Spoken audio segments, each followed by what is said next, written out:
Bapak semua sehat? Alhamdulillah. Allahumma sholli ala sayyidina Muhammad wa ala ali sayyidina Muhammad. Yang sama kita hormati Bapak Kapolri, Bapak Wakapolri, dan bapak-bapak pejabat di lingkungan Kepolisian Republik Indonesia yang tak dapat saya sebutkan satu persatu. Kalau Tuan beli belati, jangan ditusukkan ke kembang. Semua saya hormati, baik yang ada bintang maupun tidak berbintang.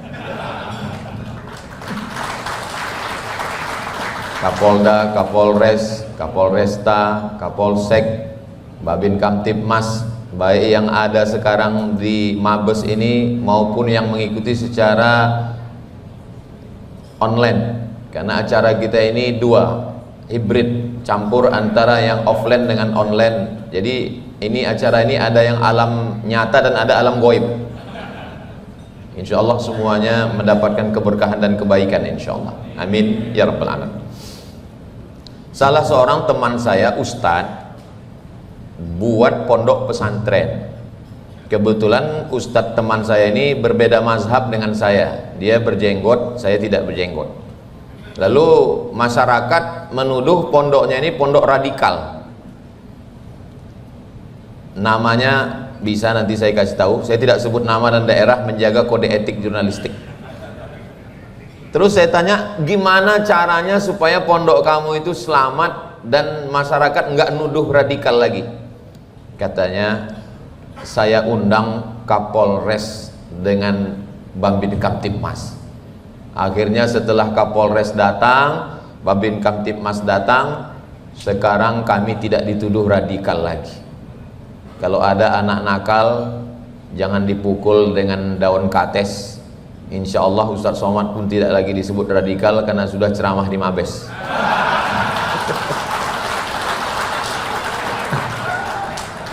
Jadi kalau ada orang yang mengatakan bagaimana cara kami Ustadz memperbaiki image, karena masyarakat, opini publik itu opini pendapat masyarakat secara umum terhadap kepolisian itu bagaimana cara mempengaruhinya. Kalau pakai medsos kita capek, lelah.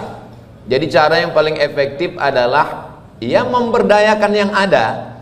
Jadi bagaimana Babin Kamtibmas ujung tombak bemper yang bersentuhan langsung dengan masyarakat, Babin Kamtibmas yang bisa jadi imam, yang pengajian ibu-ibu sore. Kenapa saya lebih fokus ke pengajian ibu-ibu? Karena ibu-ibu sore wirid Yasin habis hari Jumat ba'da asar itu adalah ras manusia terkuat sekarang.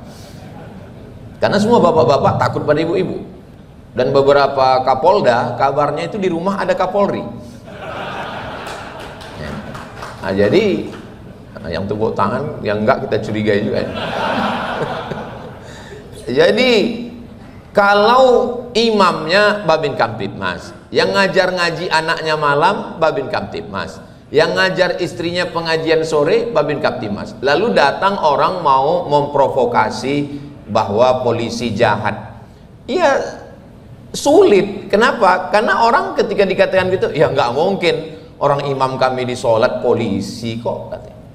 Tadi waktu sholat Jumat saya lihat imamnya polisi. Dalam hati saya, ini asli atau naturalisasi? Cuman saya mau nanya gitu ke Pak Kapolri, saya segan.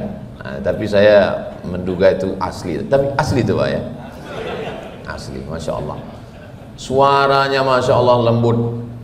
Jadi setelah selesai sholat tadi saya berpikir, ini kalau seandainya acara ini live, tadi sholat Jumat itu live, dan nggak kelihatan wajah orangnya, pasti orang menduga yang khotib yang polisi, yang imam nggak polisi. Karena yang khotib tadi kata Pak Kapolda Riau, Ustadz Somad kok semangat sekali, suaranya berapi-api. Kata saya, suara saya biasa aja, sound systemnya yang mantap.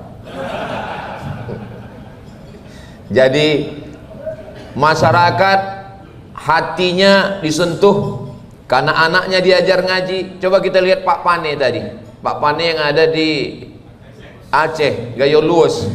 Itu bagaimana orang mau membusukkan Pak Pane? Susah. Anaknya belajar baca tajwid tahsin dengan Pak Pane. Istri orang ngaji sore pasti ke pondok. Lalu kemudian tanah wakaf dikelola dengan baik. setengah mati orang mau menjelekkan, mau memprovokasi, sulit. Kenapa? Hatinya sudah tertawan. Sentuhlah dia tepat di hatinya, dia akan milikmu untuk selamanya. Kalau Ustaz Somad sendiri bagaimana? Ya memang kalau manusia ini kan, cobalah kalau nggak percaya omongan saya, coba adakan survei. Itu saya yakin 90% itu pernah kena tilang. Nah, jadi orang yang sakit hati pasti ketika orang menyebutkan image yang jelek, semua orang yang pernah sakit hati pasti. Ustaz Somad memangnya pernah kena tilang? Pernah. Saya lewat di Jalan Nangka, Riau, lalu kemudian saya mutar karena mau cepat mutar, tiba-tiba kena semprit. Prit. Waktu itu belum viral. Habis itu ditanya, mau di sini atau pengadilan? Saya bilang ke pengadilan. Saya pergi ke pengadilan Jalan Melur di dekat kantor buat paspor, akhirnya selesai. Tapi kalau kita pernah mengalami dua hal, itu kita bisa memutuskan secara seimbang. Waktu ibu saya meninggal tanggal 18 Maret 2019, itu yang mengantar jenazahnya dari Pekanbaru sampai ke kampung ibu saya di Silau Laut, Kabupaten Asahan, Sumatera Utara, lebih kurang 500 km. Itu ambulan itu cepat sampai ke sana, yang membawa itu langsung Pak Santo, Kapolresta Pekanbaru. Beliau bawa sampailah ke pemakaman. Sampai pada malam itu Pak Kapolda Sumatera Utara datang, lalu kemudian dilepas. Sampai bapak-bapak polisi ini pun mau masuk ke dalam liang lahat. Lalu keluarga nggak berani melarang. Lalu saya bilang, dalam tradisi keluarga kami yang masuk ke dalam itu anak dan keluarga. Jadi bapak-bapak cukuplah sampai di sini saja. Dan itu sangat menyentuh hati kita. Jadi di samping Bapak Babin Kamtipmas yang turun langsung ke masyarakat menjadi imam, muazin, mimpin tahlilan, wirid yasin, ngajar ngaji, dan paling penting juga saat ada kematian. Karena yang paling berkesan di hati kita adalah ketika ayah kita meninggal, ibu kita meninggal, saudara kita meninggal, siapa yang datang itu sangat terekam. Yang paling kita ingat saat-saat dalam hidup ini adalah siapa yang datang waktu meninggal, siapa yang datang waktu nikah. Ada salah seorang bupati 2 periode. Saya nanya dia, Pak Bupati, iya, gimana cara Bapak kampanye sampai 2 periode Bapak menang? Katanya, Pak Ustadz, saya kalau lewat di kampung, di tengah masyarakat, asal saya lihat ada orang rame, saya mampir. Karena rame itu pasti ada yang meninggal, ada yang nikah, ada yang walimah, ada yang sunat, saya datang. Pernah suatu kali saya lihat ada rame lagi masang-masang tenda, saya mampir. Lalu saya katakan, mohon maaf, bapak-bapak sudah buka tenda, saya baru datang karena saya nggak dapat undangan. Udah selesai ke kata sambutan, baru Sohibul Bait yang punya acara bilang, mohon maaf Pak, acara walimahnya besok. Nah jadi ini pelajaran juga. Mana tahu nanti di bapak-bapak dari kepolisian mau mengamalkan jurus ini, tanya dulu acaranya udah apa belum.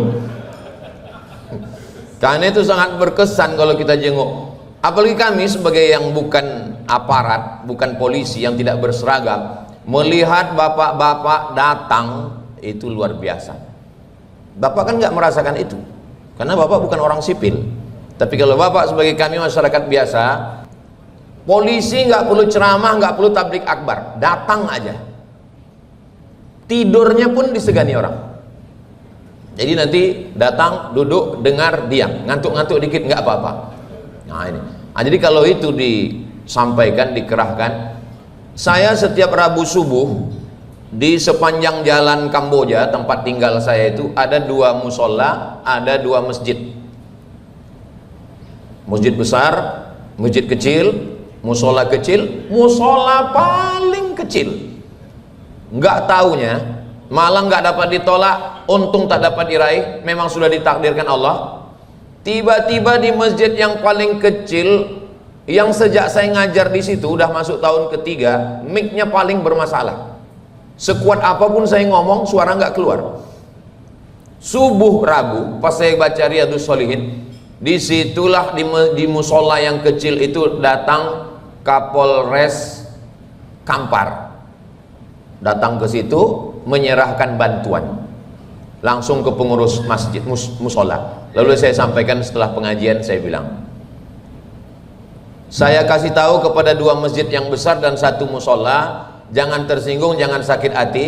Ini memang doa musola yang teraniaya. Karena musola ini paling hancur karpetnya, paling rusak, paling bentuknya, nggak ada tempat wudhunya. Ternyata di sini mereka datang, dan saya nggak tahu bahwa akan ada yang hadir kemari. Dan kemarin alhamdulillah kami sudah masuk ke musola, mic-nya sudah bagus. Disitulah baru saya tahu bahwa suara saya bagus di situ. Jadi yang model-model begitu itu masyarakat tahu.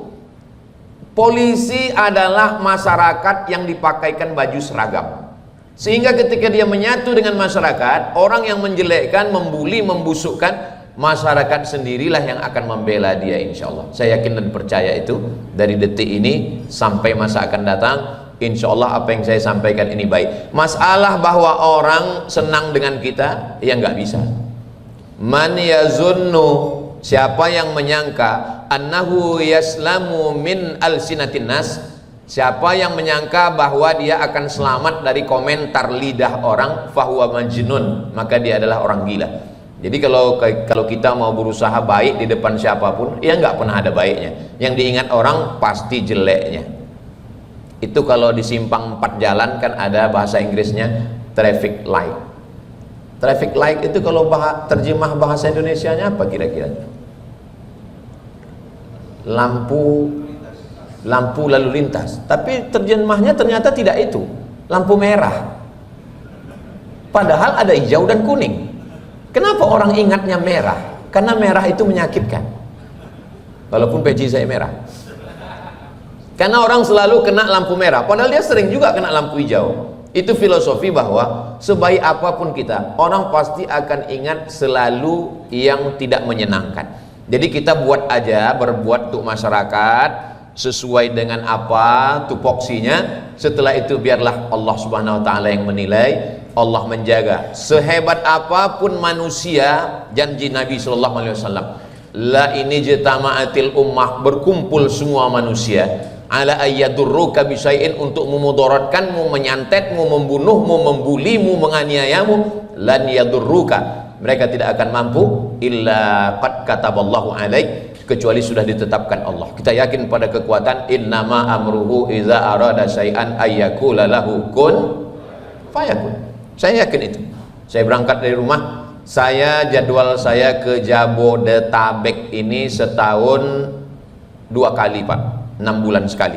Jadi kalau saya datang sekarang ini bulan Oktober, bulan September, Oktober, November, Desember, Januari, Februari, Maret, nanti baru saya datang lagi kemari. Jadi 6 bulan sekali.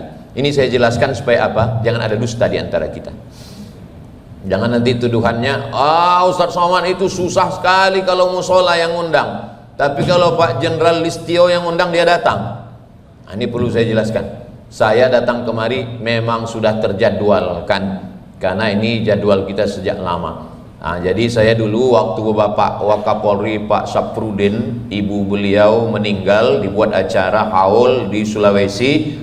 Saya bilang, Pak, saya mohon maaf, 10 jari saya angkat, 11 dengan kepala. Saya memang sudah mengatur jadwal. Saya ke Sulawesi Selatan setahun hanya sekali Pak. Di luar itu saya nggak datang. Dan setelah kita jelaskan, orang bisa menerima. Inilah pentingnya kita penjelasan. Kenapa? Karena selalu sudah ketemu langsung. Dan ketemu langsung dengan masyarakat ini penting. Kenapa? Karena kadang kalau kita hanya melihat di balehonya saja, lain antara wajah di baleho. Banyak orang ketemu dengan saya, dia bilang, saya ngelihat Ustadz di YouTube itu tua, kata dia. Pas ketemu memang tua. Banyak orang, saya sendiri ketika pertama ngelihat Buya Yahya waktu ceramah, kelihatannya keras, tapi pas ketemu Masya Allah lembut, baik. Begitu juga dengan bapak-bapak sekalian, ketika kita bertemu, bertatap muka, itu berbeda.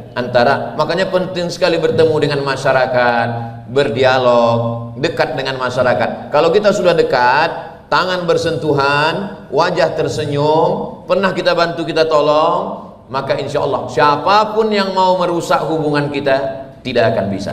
Mudah-mudahan hubungan kita ini tetap baik sampai akhirnya ajal memisahkan kita, insya Allah. Amin ya rabbal alamin. Adapun masalah perbedaan suku, perbedaan bahasa.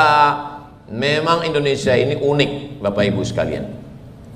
Bapak Ibu saudaraku, keluarga besar Kepolisian Republik Indonesia, baik yang ada di Mabes Polri maupun yang mengikuti acara ini dimanapun berada dari Sabang sampai Papua, yang kebetulan berada di perkampungan yang suaranya tidak jelas, insya Allah ini direkam, nanti bisa ditonton ulang di channel Ustadz Abdul Somad. Jangan lupa subscribe, like, share, and comment. Mana tahu mereka kan, karena saudara-saudara kita itu perlu disapa. Nah, seakan-akan kami ini nggak ada. Kami ini kan nonton Pak Ustadz, yang tugas jauh di kecamatan, di kampung, habis sholat Jumat mereka mungkin sedang buat layar, mungkin mereka bersama korpsnya, lalu kemudian kok nggak, kami ini kok nggak dianggap ya. Nah, itu maka pentingnya kita menyapa. Walaupun saya tidak melihat mata kalian, tapi saya yakin mata kalian pasti melihat saya melalui layar-layar handphone yang ada di tangan masing-masing. Kita mungkin tidak bertemu dalam jasad, tapi dalam batin, dalam hati kita selalu bertemu. Itu untuk saudara saya yang sedang berjuang, yang sedang jauh-jauh. Saya baru pulang dari Sorong, dan yang mengawal saya ketika di Sorong itu adalah Bapak Kapolresta Sorong, orang dari Pematang Siantar, sekampung dengan kami di Sumatera Utara. Beliau non muslim. Beliau Ustadz Abdul Somad insya Allah aman di sini. Alhamdulillah, tabarakallah. Nah, jadi kita memang Indonesia ini terdiri dari berbagai macam suku, bangsa, bahasa, pulau. Memang unik Indonesia. Eropa itu Bapak, Eropa itu satu daratan, tapi mereka negaranya ada Inggris, ada Prancis, ada Jerman, ada Portugis. Ada beberapa orang agak confused tentang Portugis dengan Portugal. Dia sangka dua negara, itu sebetulnya satu. Nama negaranya Portugal, nama orangnya Portugis. Jadi Portugal itu negara, bukan persatuan orang tua gatal. Jadi mereka ini satu daratan, tapi pecah beberapa negara. Begitu juga dengan negara Arab. Arab itu terpecah menjadi 22 negara. Eropa itu terpecah, Afrika itu terpecah satu daratan, dari mulai Afrika Utara sampai kepada yang di tengah, sampai kepada yang di ujung Afrika Selatan, itu satu daratan 50 negara. Tapi kita, Pulau Sumatera, Pulau Kalimantan, Pulau Sulawesi, Pulau Jawa, Pulau Papua, belum lagi pulau-pulau yang kecil, Pulau Bali, belum lagi pulau-pulau yang kecil, Pulau Sumbawa, maka ini belum lagi Kepulauan Riau. Kepulauan ini semuanya adalah tertulis di bawah simbol negara kita, Bhinneka Tunggal Ika, bersuku-suku, berbangsa-bangsa, tapi tetap satu jua. Insya Allah kalau kita jaga persatuan ini sesuai dengan tema kita, toleransi beragama dalam membangun bangsa dan negara, yang disampaikan oleh Ustadz Profesor Kiai Haji Abdul Somad LC DESE PhD. Selama saya ceramah, inilah nama yang paling panjang ditulis. Ditanya sama Pak Kapolri, itu Ustadz Somad, DESA itu apa? DSA itu singkatan dari Diplôme Études Supérieures Approfondies. Karena Maroko itu dijajah oleh Prancis, maka dia pakai titel dari Prancis, Diplôme Études Supérieures Approfondies. Selamat pagi, bonjour. Selamat sore, bonsoir. Siapa nama kamu? Comment tu t'appelles? Nama saya Abdul Somad, je suis Abdul Somad. Saya belajar di Darul Hadis, je suis étudiant à Darul Hadis établissement. Saya tidak bisa bahasa Prancis, je ne parle pas français. Itu memang saya hafal supaya kalau orang nanya banyak-banyak, jurus terakhir je ne parle pas français. Kenapa lah Ustadz belajar sampai jauh-jauh ke Afrika Utara, Mesir, Libya, Tunisia, Aljazair, Maroko, sampai ke ujung sana. LC itu dari Al-Azhar gratis. DESE memang bunyinya keren, tapi sampai di desa kampung. PhD juga saya dapat bantuan. Jadi kenapa saya kuliah jauh-jauh? Jawabannya cuma satu, saya pemburu sekolah gratis. Lalu kemudian Ustadz bahasa Persia, artinya alim, orang yang berilmu.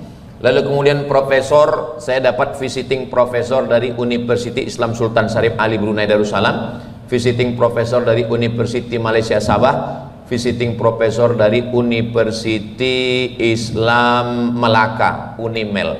Jadi kalau mau tulis serius ini masih kurang, tolong buat 3 pro. Adapun kiai haji ini memang syaratnya paling berat. Kiai itu mesti bisa baca kitab. Kalau ada kiai nggak bisa baca kitab, namanya kiai selamat. Kiai haji, masya Allah, tabarakallah, ini penghormatan buat saya. Ini ditulis begini, walaupun sebetulnya Kepolisian Republik Indonesia mau mengasih saya motivasi, Abdul Somad, walaupun kamu orangnya kurus, kecil, tapi namamu besar. Itu yang mereka ingin. Itu mereka mau membangkitkan semangat saya.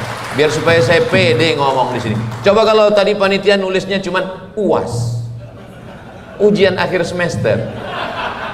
Tapi begitu ditulis nama panjang, saya pun merasa pede berada di depan Bapak sekalian. Mudah-mudahan ini, begitulah memuliakan tamu. Begitulah memuliakan tamu. Begitu datang tadi saya langsung disambut oleh Pak Wakapolri, menyambut dengan kue, masya Allah. Dalam hati saya, mana nasinya ini? Rupanya di ujung setelah sholat baru kita makan bersama. Masya Allah, saya tengok di atas meja ada kotak-kotak, semua kotak. Dalam hati saya, ini kelihatannya souvenir ini. Pas dibuka, rupanya nasi kotak. Apa kata Pak Wahyu di samping? Mohon maaf Pak Ustadz, enggak ada asam pedas baung katanya.